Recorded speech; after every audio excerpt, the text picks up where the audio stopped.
samahan din natin at hingin din natin ng pagsama ng ating Panginoon sa ating pong mga gawain ngayong araw. Yes, Father, dasal na po tayo. Mga kapanalig, samahan po niya ako sa pag-aalay ng bunting panalangin. Sa ngalan ng Ama, ng Anak at ng Espiritu Santo.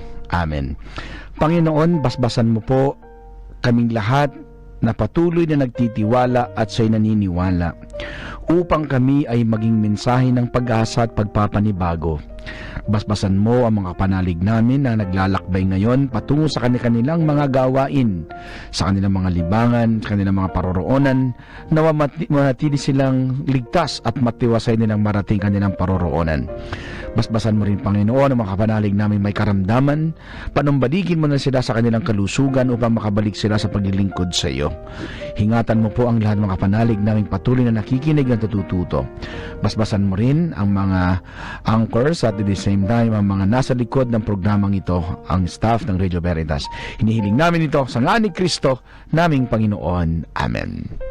Amen. Ama, ng Anak at ng Espiritu Santo. Amen. Amen.